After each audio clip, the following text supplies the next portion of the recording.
Good afternoon, students. Here we are going to discuss the last topic of the chapter Struggle for Fair Globalization.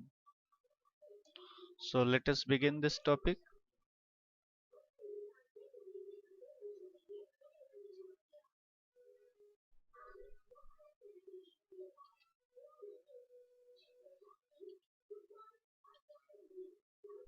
So, this struggle for fair globalization, the evidences indicate that not everyone has benefited from the globalization.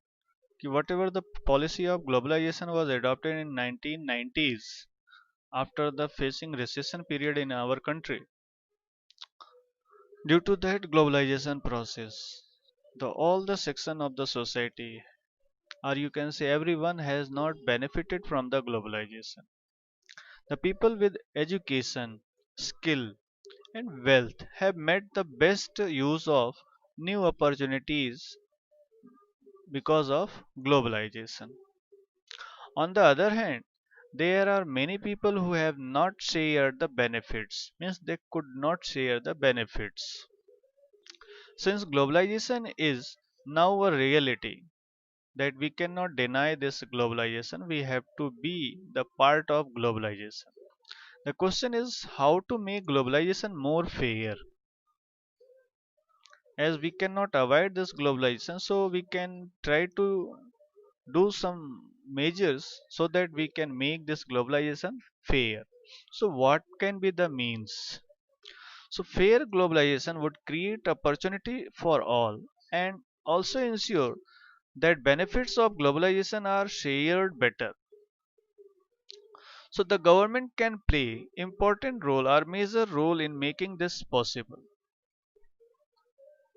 It is possible.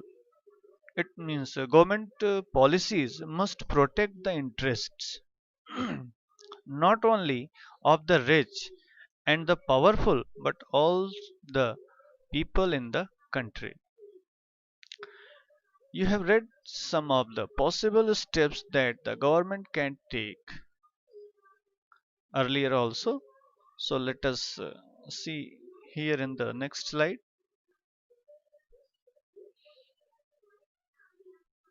For example, the government can ensure the labor laws are properly implemented.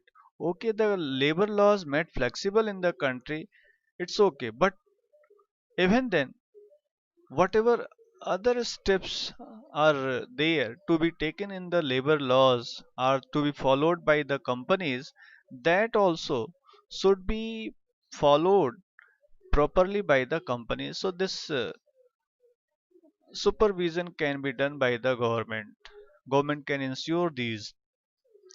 Okay, the workers get their rights. Whatever rights are given under the labor law to the workers that are fully provided to them are fulfilled by the companies or not, that should be taken care by the government.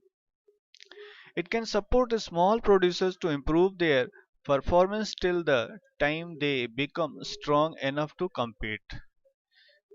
Means ki the home producers, whatever the home producers are there, they should be given enough protection so that they can flourish and they can become strong enough to compete with the foreign producers, foreign investors, the multinational companies.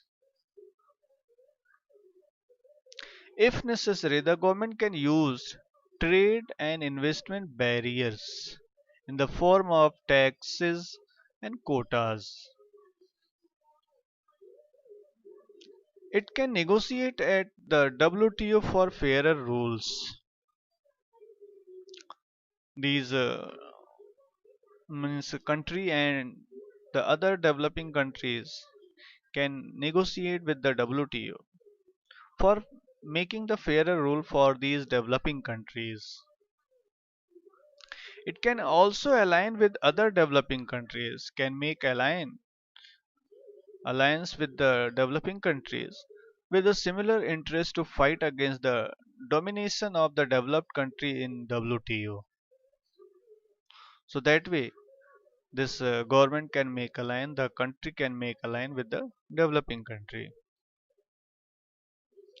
In the past few years, massive campaigns and representation by people's organizations have influenced the important decisions relating to trade and investment at WTO. So these massive campaigns, the protest against any unfair rules by the WTO, by the in the process of globalization are there. So this campaigns, the protest can solve this problem. This has demonstrated that people can also play an important role in the struggle for fair globalization. So this way, whatever these massive campaigns are there, so that also can play major role. So this was all about from the chapter, students.